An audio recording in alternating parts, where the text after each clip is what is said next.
Meron po tayong tatlong kababayan na inaresto po sa Hainan, China, who are supposed to be part of they were actually part of a scholarship program, parang may sisterhood ang Hainan at Sa saka ang Palawan. So, eto nga, nagbalik doon, mukhang may alok yata ng trabaho mula doon sa mga naging kaibigan nila sa Hainan. Sila po ay inaresto, dalawang lalaki at isang babae, allegedly because they are spies, no?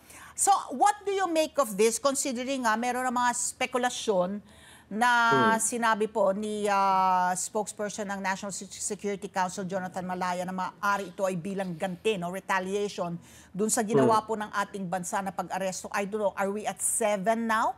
Chinese nationals, kasi may inaresto na naman sa Grande Island more recently ng accused of spying. Pero tayo may hawak ng ebidensya laban sa mga ito.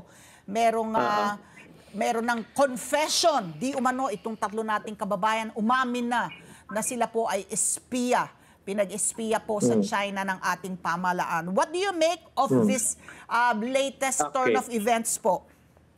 Right. Tingnan natin yung context, no? Since last year, may 1,600 Chinese nationals na pineke nila yung kanilang visa, yung kanilang mga identities, no, dun sa application nila dito sa atin. Starting January this year, nagsunod until today, nagsunod-sunod yung mga arrest sa mga Chinese nationals because of spying in critical infrastructures in the Philippines, no? Na nakita natin yan sa Palawan, Subic, and here in Metro Manila. So, yes, I do agree na maaring nag-retaliate si China, mainly because ang labanan na ngayon sa panahon natin is cyber war and cognitive war. But on the part of Filipinos being arrested in China, mukhang scripted dahil wala naman masyadong unang-una, the Philippines does not support state-sponsored espionage. Unang-una, wala tayong pondo para sa ganun. At pangalawa, hindi tayo major power na kailangan natin ng foreign intelligence.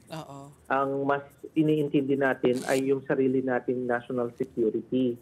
Kaya ang mga pondo natin ay para lamang sa Pilipinas at para sa seguridad lamang ng Pilipinas. Hindi tayo kagaya ng malalaking bansa na tumatawid sa mga iba't ibang bansa para lang kumalap ng datos o ng pang-spy nila, no. Hindi tayo ganoon po, no. Kung pangatlo, yung mga hinuli po nila ay mga bisita po, no? Mga nag-aaral po diyan na binigyan ng trabaho. Parang masakit sa loob natin na bakit ginanon yung mga Pilipino dahil hindi naman sila mga negosyante, hindi naman sila mga dating sundalo, hindi naman sila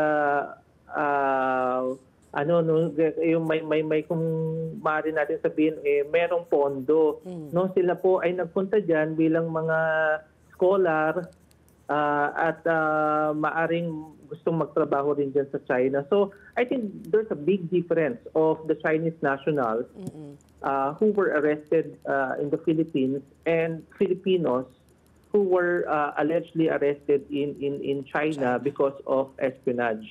So, Professor, ito nga, no, kung retaliatory nga po yan, nakakakaba na yung ating mga inosenteng mga kababayan ay nasa, they're in the custody of this Chinese. And I don't want to think na baka tinotorture na sila and then they're being held there against, of course, their free will. Tapos, pinapasulat na, I'm sure, under duress po yan.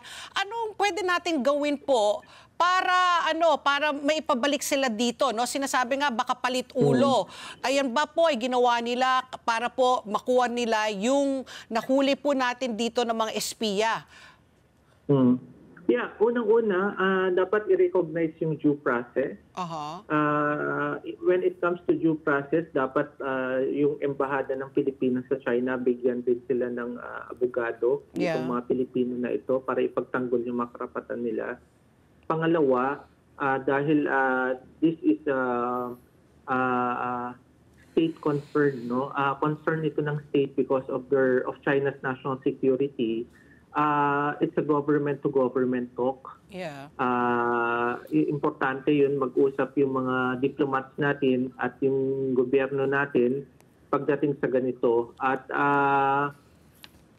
At dapat bigyan talaga ng mga karapatan ang mga Pilipino doon na ipagtanggol nila yung sarili nila. Dahil dito naman sa Pilipinas, yung mga Chinese nationals na nahuli ng mga otoridad natin ay binigyan sila ng mga karapatan at mga abogado. At yung iba may bail pa nga. No? So, dapat ganun din yung gawin sa mga Pilipino doon na nahuli because of the alleged spying.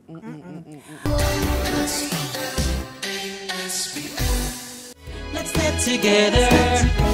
Sunnet 25. Sunnet 25.